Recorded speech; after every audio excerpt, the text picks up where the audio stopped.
ಇವತ್ತು ಒಂದು ಇನ್ಸ್ಟೆಂಟಾಗಿ ಮಾಡುವಂಥ ಪಡ್ಡು ರೆಸಿಪಿನ ನಿಮ್ಮ ಜೊತೆ ಶೇರ್ ಮಾಡ್ತಾ ಇದ್ದೀನಿ. ತುಂಬ ರುಚಿಯಾಗಿರುತ್ತೆ.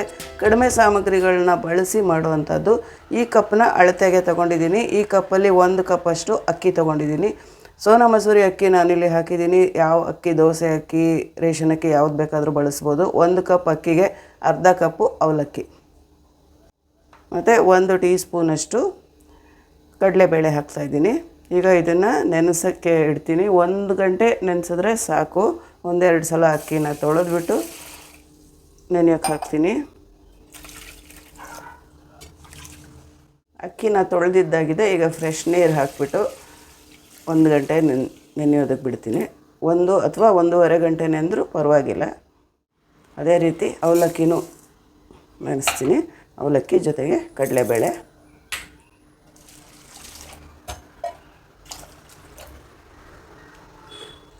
ಅವಲಕ್ಕಿನೂ 2 ಸಲ ತೊಳೆದಿದ್ದೀನಿ, ಅವಲಕ್ಕಿ ಮತ್ತು ಕಡಲೆಬೇಳೆನ. ಈಗ ಇದನ್ನು ಫ್ರೆಶ್ ನೀರು ಹಾಕ್ಬಿಟ್ಟು ನೆನೆಯೋದಕ್ಕೆ ಬಿಡ್ತೀನಿ.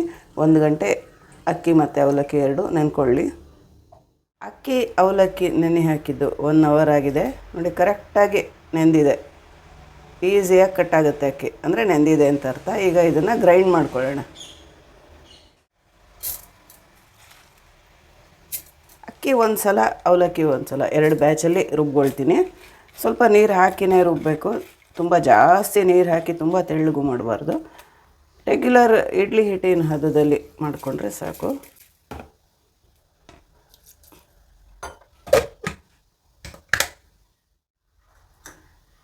ಅಕ್ಕಿ ಅವಲಕ್ಕಿ ನೆನೆಸಿಟ್ಟಿದ್ದನ್ನು ರುಬ್ಬಿದ್ದಾಯಿತು. ತುಂಬ ನುಣ್ಣಗೆ ರುಬ್ಬಿದ್ದೀನಿ ಮತ್ತು ಈ ಕನ್ಸಿಸ್ಟೆನ್ಸಿನಲ್ಲಿ ರುಬ್ಬಿದ್ದೀನಿ. ಈಗ ಉಪ್ಪು ಹಾಕ್ತೀನಿ. 1 ಟೀ ಸ್ಪೂನಷ್ಟು ಉಪ್ಪು ಹಾಕ್ತಾಯಿದ್ದೀನಿ. ಮತ್ತು ಹಸಿಮೆಣಸಿನ್ಕಾಯಿ, ತುರಿದಿಟ್ಕೊಂಡಿರೋ ಕ್ಯಾರೆಟ್ ಸ್ವಲ್ಪ, ಮತ್ತು ಈರುಳ್ಳಿ 1 ಮೀಡಿಯಮ್ ಸೈಜಿನ ಈರುಳ್ಳಿನ ಸಣ್ಣದಾಗಿ ಹಚ್ಚಿಟ್ಕೊಂಡಿದ್ದೀನಿ, ಅದನ್ನು ಹಾಕಿದ್ದೀನಿ. ಕೊತ್ತಂಬರಿ ಸೊಪ್ಪು ಹಾಕ್ತೀನಿ.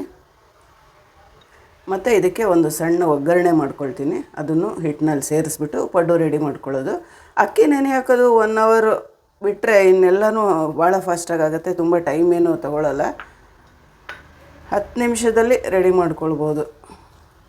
ತುಂಬ ರುಚಿಯಾಗೂ ಇರುತ್ತೆ. ಒಳ್ಳೆ ಬ್ರೇಕ್ಫಾಸ್ಟ್ ರೆಸಿಪಿ. ಟ್ರೈ ಮಾಡಿ ನೋಡಿ ನೀವುಗಳು. ಆಮೇಲೆ ಕಾಮೆಂಟ್ ಮಾಡಿ ತಿಳಿಸಿ ನಿಮಗೆ ಹೇಗೆ ಬಂತು, ಇಷ್ಟ ಆಯಿತಾ ಈ ರೆಸಿಪಿ ಅಂತ ಒಂದು ಲೈಕ್ ಕೊಟ್ಟು ಹೇಳಿ. ಈಗ ಒಂದು ಒಗ್ಗರಣೆ ಹಾಕೋಣ ಈ ಹಿಟ್ಟಲ್ಲಿ.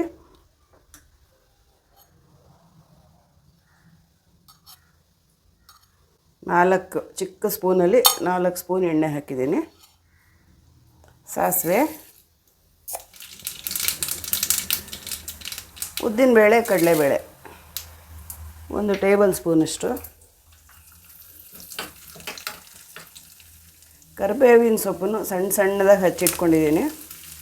ಮತ್ತು 1 ಟೀ ಸ್ಪೂನಷ್ಟು ಜೀರಿಗೆ,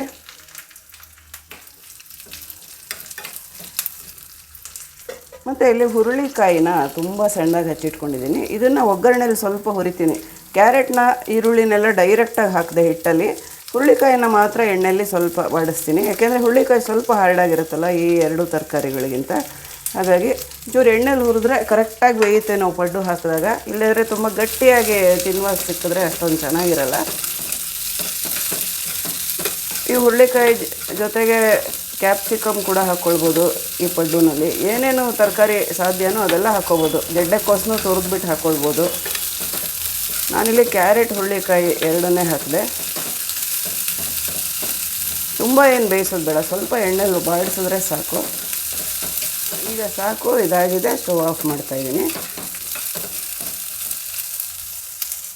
ಈಗ ಒಗ್ಗರಣೆನ ಹಿಟ್ಟಲ್ಲಿ ಸೇರಿಸ್ತಾ ಇದ್ದೀನಿ.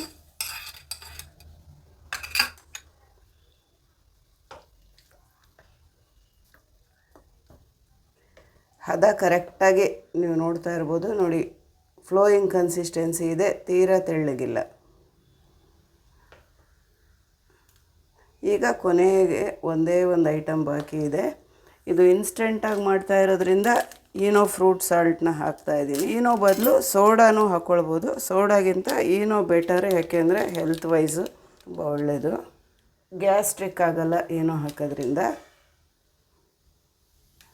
1 ಫುಲ್ ಪ್ಯಾಕೆಟ್ ಹಾಕ್ತಾಯಿದ್ದೀನಿ. ಇಷ್ಟು ಕ್ವಾಂಟಿಟಿಗೆ ಈ ಪ್ಯಾಕೆಟಲ್ಲಿ 1 ಫುಲ್ ಪ್ಯಾಕೆಟ್ ಹಾಕಿದೆ. ಅಂದರೆ ಇದು ಒಂದು ಟೇಬಲ್ ಸ್ಪೂನಷ್ಟು ಬರುತ್ತೆ. ಸ್ವಲ್ಪ ನೀರು ಹಾಕಿ ಆ್ಯಕ್ಟಿವೇಟ್ ಮಾಡೋಣ ಏನೋನ. ಈಗ ಪಡ್ಡು ರೆಡಿ ಮಾಡ್ಕೊಂಬಿಡೋಣ.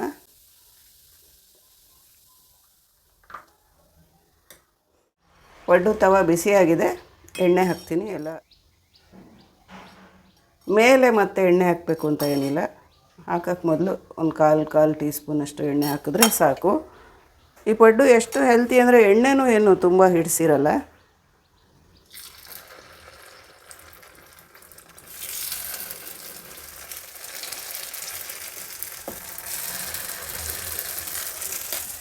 ಸಿಮ್ಮಲ್ಲೇ ಇಟ್ಕೊಂಡು ಹಾಕಬೇಕು, ಸಿಮ್ಮಲ್ಲೇ ಬೇಯಿಸಬೇಕು. ಈಗ ಒಂದು ತಟ್ಟೆ ಮುಚ್ತಾ ಇದ್ದೀನಿ.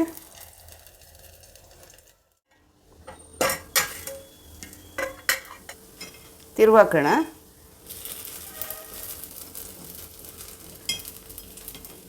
ಎಷ್ಟು ಚೆನ್ನಾಗಿ ಉಬ್ಬಿದೆ ನೋಡ್ತಾ ಇರ್ಬೋದು ಪಡ್ಡು. ಎರಡೂ ಕಡೆನೂ ರೋಸ್ಟಾಗಿ ಬೇಯಿಸಿದ್ರೆ ಪಡ್ಡು ತುಂಬ ಚೆನ್ನಾಗಿರುತ್ತೆ ತಿನ್ನೋದಕ್ಕೆ. ತಿರುವಾಕಿದಾಗ ಒಂಚೂರು ಫ್ಲೇಮ್ ಜಾಸ್ತಿ ಮಾಡ್ಕೊಳ್ಬಹುದು. ಈಗ ನೋಡಿ ಎರಡೂ ಕಡೆ ಪಡ್ಡು ಎಷ್ಟು ಚೆನ್ನಾಗಿ ಬೆಂದಿದೆ. ತೆಗಿತಾ ಇದ್ದೀನಿ.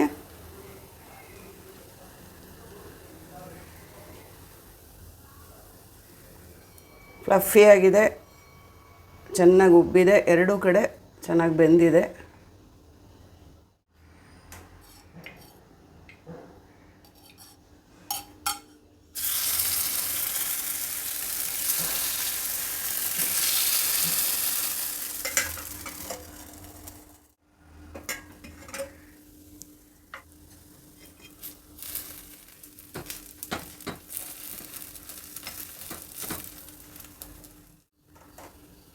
ಈಗ ನೋಡೋಣ, ಎರಡೂ ಕಡೆ ನೋಡಿ ಎಷ್ಟು ಚೆನ್ನಾಗಿ ಬೆಂದಿದೆ.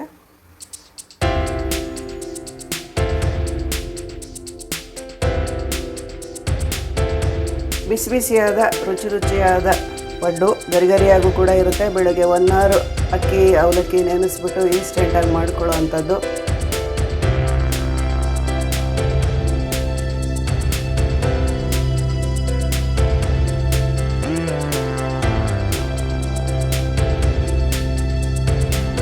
ಇವತ್ತು ನಮ್ಮ ಮನೇಲಿ ಬ್ರೇಕ್ಫಾಸ್ಟ್ಗೆ ಪಡ್ಡು ರೆಸಿಪಿ ಮಾಡ್ತಾಯಿದ್ದೀನಿ. ಇದು ಇನ್ಸ್ಟೆಂಟ್ ರವಾ ಪಡ್ಡು ಅಂತ. ಸೊ ಅದನ್ನೇ ಇವಾಗ ಶೇರ್ ಮಾಡೋಣ ಅಂತ ಅಂದ್ಕೊಂಡೆ. ಇವಾಗ ಶುರು ಮಾಡೋಣ. ಮೊದಲಿಗೆ ರವಾ ಪಡ್ಡುಗೆ ರವೆ ತೊಗೊಂಡಿದ್ದೀನಿ. ಚಿರೋಟಿ ರವೆ, ಯಾವ ರವೆ ಆದರೂ ತೊಗೊಳ್ಬೋದು. ಚಿರೋಟಿ ರವೆ ತೊಗೊಂಡ್ರೆ ಚೆನ್ನಾಗಿ ಹೊಂದ್ಕೊಳ್ಳುತ್ತೆ ಅಂತ 3/4 ಬಟ್ಲು ತೊಗೊಂಡಿದ್ದೀನಿ. ಎಷ್ಟು ರವೆ ತೊಗೊಂಡಿದ್ದೀನೋ ಅದರಲ್ಲಿ ಅರ್ಧದಷ್ಟು ಅಕ್ಕಿ ಹಿಟ್ಟು ಮತ್ತು ಅರ್ಧದಷ್ಟು ಮೊಸರು, ಗಟ್ಟಿ ಮೊಸರು, ಕ್ಯಾರೆಟ್ ತುರಿ ಸ್ವಲ್ಪ, ಸಣ್ಣದಾಗಿ ಕಟ್ ಮಾಡ್ಕೊಂಡಿರೋ ಈರುಳ್ಳಿ, ಕೊತ್ತಂಬರಿ ಸೊಪ್ಪು, ಶುಂಠಿ, ಹಸಿಮೆಣಸಿನ್ಕಾಯಿ ಸ್ವಲ್ಪ, ಕರಿಬೇವಿನ ಸೊಪ್ಪು, ಉಪ್ಪು, ಈನು, ಜೀರಿಗೆ, ಉದ್ದಿನಬೇಳೆ, ಕಡಲೆಬೇಳೆ ಸ್ವಲ್ಪ ಒಗ್ಗರಣೆ ಮೇಲೆ ಹಾಕೋಕ್ಕೆ, ಎಣ್ಣೆ. ಮೊದಲಿಗೆ ಕಡಾಯಿನಲ್ಲಿ ಎಣ್ಣೆ ಹಾಕ್ಕೊಳ್ತಾ ಇದ್ದೀನಿ ಒಗ್ಗರಣೆ ಮಾಡೋದಕ್ಕೆ. 4 ಸ್ಪೂನಷ್ಟು ಎಣ್ಣೆ ಹಾಕ್ಕೊಳ್ತೀನಿ. ಎಣ್ಣೆ ಬಿಸಿಯಾಗಿದೆ, ಸಾಸಿವೆ ಹಾಕ್ತಾಯಿದ್ದೀನಿ, ಉದ್ದಿನಬೇಳೆ, ಕಡಲೆಬೇಳೆ, ಜೀರಿಗೆ, ಕರಿಬೇವಿನ ಸೊಪ್ಪು, ಶುಂಠಿ, ಹಸಿಮೆಣಸಿನ್ಕಾಯಿ,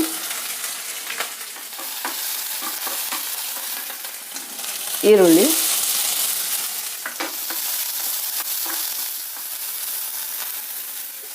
ಕ್ಯಾರೆಟ್ ತುರಿ,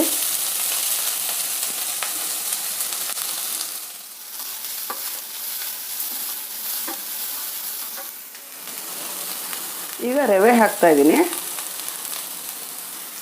ರವೆನ 2-3 ನಿಮಿಷ ಸ್ವಲ್ಪ ಹುರಿಬೇಕು. ಸ್ವಲ್ಪ ಬಿಸಿ ಆಗುವಷ್ಟು, ರವೆ ಬಿಸಿ ಆಗುವಷ್ಟು ಹುರ್ಕೊಳ್ಬೇಕು.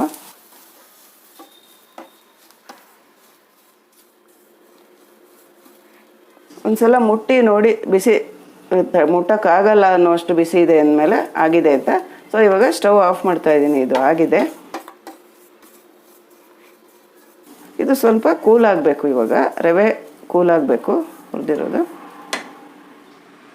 ಒಗ್ಗರಣೆ ಮಾಡ್ಕೊಂಡಿರೋ ಈ ಮಿಶ್ರಣ ಎಲ್ಲ ಇವಾಗ ತಣ್ಣಗಾಗಿದೆ. ಇದನ್ನು ಒಂದು ಕಂಟೈನರಲ್ಲಿ ತೆಕ್ಕೊಳ್ತಾ ಇದ್ದೀನಿ. ಅಕ್ಕಿ ಹಿಟ್ಟು ಸೇರಿಸ್ತಾ ಇದ್ದೀನಿ, ಕೊತ್ತಂಬರಿ ಸೊಪ್ಪು, ಉಪ್ಪು ಸ್ವಲ್ಪ 1 ಟೀ ಸ್ಪೂನ್ ಉಪ್ಪು ಹಾಕ್ತಾಯಿದ್ದೀನಿ, ಮತ್ತು ಮೊಸರು ಚೆನ್ನಾಗಿ ಮಿಕ್ಸ್ ಮಾಡ್ಕೊಳ್ಳೋಣ.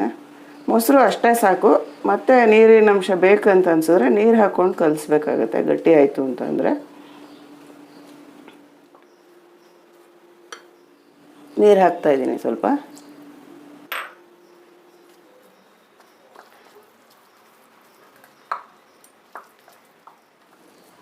ಇದನ್ನು 20 ಮಿನಿಟ್ಸ್ ಅಷ್ಟು ಸೆಟ್ ಆಗೋದಕ್ಕೆ ಬಿಡಬೇಕು ಮುಚ್ಚಿಟ್ಟು.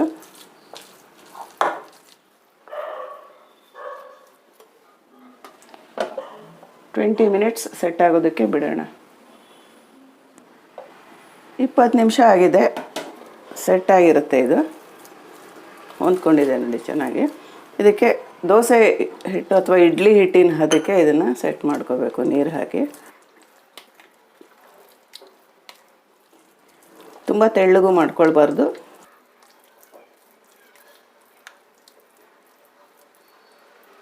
ಇವಾಗ ಇದಕ್ಕೆ 1 ಪ್ಯಾಕೆಟ್ ಈನೋನ ಹಾಕ್ತಾಯಿದ್ದೀನಿ.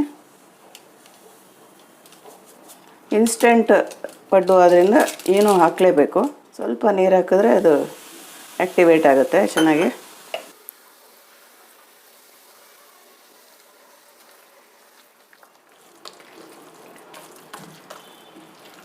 ಪಡ್ಡು ಬ್ಯಾಟರ್ ರೆಡಿ ಆಯಿತು. ಪಡ್ಡು ಮಾಡ್ಕೊಳ್ಳೋಣ ಈಗ.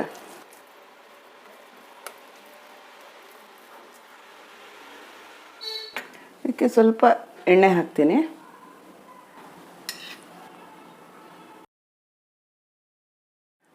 ಈಗ ಪಡ್ಡು ಹಾಕ್ಕೊಂಡು ರೆಡಿ ಮಾಡ್ಕೊಳ್ಳೋಣ.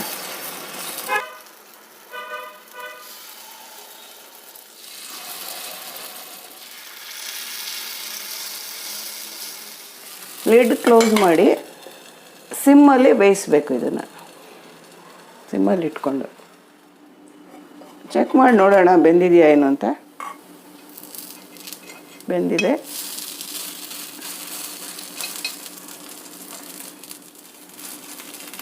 ತಿರುವಾಕಿ ಇನ್ನೊಂದು ಸೈಡನ್ನು ಬೇಯಿಸಬೇಕು.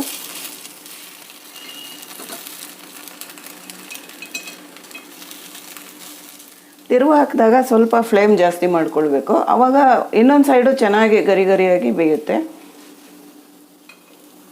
ಚೆನ್ನಾಗಿ ಬೆಂದಿದೆ, 2 ಸೈಡು ತೆಗಿತಾ ಇದ್ದೀನಿ.